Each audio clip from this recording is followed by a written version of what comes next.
படம் பார்த்துட்டு வந்தீங்களா, எப்படி இருந்துச்சு? நல்லா இருந்தது. ஆனா சுத்தமா ஃபர்ஸ்ட் ஹாஃப் மட்டும் பிடிக்கலங்க அது. ஏன்னா நிறைய பேர் கொஞ்சம் ரொம்பவே ஸ்லோவா தான் போச்சு. ஃபர்ஸ்ட் ஹாஃப் ரொம்ப போரா இருந்துச்சு. நான் செகண்ட் ஹாஃப்ல தானே ஒரு அளவுக்கு இதுவாச்சு, இன்ட்ரெஸ்ட் ஆச்சு. வந்து ஒரு அசுரனோ இல்ல கர்ணனோ அந்த மாதிரி தான் எதிர்பார்த்தா வந்தோம், அந்த மாதிரி எக்ஸ்பெக்ட் பண்ணி தான். ஆனா எங்களுக்கு அந்த மாதிரி ஒன்னும் அந்த அளவு செலிப்ரேஷன் பண்ற மாதிரி இல்ல. அது வந்து எனக்கு இன்னும் கம்பேக் வேணும் ப்ரோ தனுஷ் கிட்ட இருந்து. ஏன்னா மத்த ரசிகர்லாம் வந்து ஒரு மாதிரி பேசுறாங்க, அந்த அளவு யாரும் பேசக்கூடாது. இன்னும் கம்பேக் வேணும் தனுஷ் கிட்ட. இவங்க வந்து தனுஷ் ஃபேன் ப்ரோ, இவங்களே தூங்கிட்டாங்க.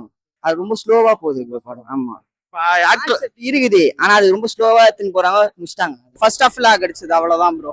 ரொம்ப ஸ்லோவா போகுது கதை. அதே வந்து புரிய வைக்கணும்னு அந்த கதை சரியா புரியல. ஒரு டைம் பார்க்கலாம் படம், ஆனா ரொம்ப தலை வலிச்சிச்சு படம் பார்த்தீங்கன்னா. ஃபர்ஸ்ட் ஹாஃப் ரொம்ப ஸ்லோவா இருந்துச்சு. செகண்ட் ஹாஃப்ல அது வந்து ஈக்குவலைஸ் பண்ணிட்டாங்க.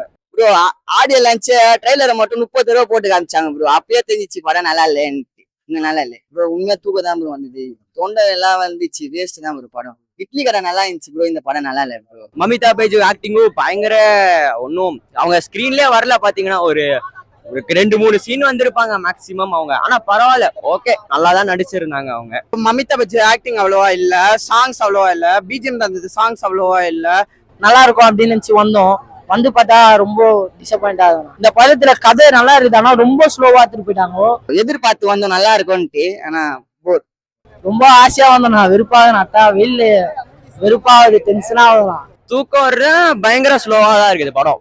அதனால பாத்தீங்கன்னா தான் செகண்ட் ஹாஃப் நான் பயங்கர ஸ்லோ தான் அது படம். அதை மட்டும் வேற ஏதாவது கொஞ்சம் மாத்தி கொஞ்சம் இன்ட்ரெஸ்டிங்கா பண்ணியிருந்தா நல்லா இருந்திருக்கும். ஃபர்ஸ்ட் ஹாஃப் மட்டும் வேற ஏதாவது பாஸ்டா தான் காமிச்சு. எனக்கு தெரிஞ்சு அவர் திருப்பி வேணா வெற்றிமாறனோட போயிட்டு அசுரன் மாதிரி இல்லைன்னா இன்கேஸ் வட சென்னை 2 அந்த மாதிரி ஏதாவது நடிச்சா நல்லா இருக்கும் படம் அவருக்கு.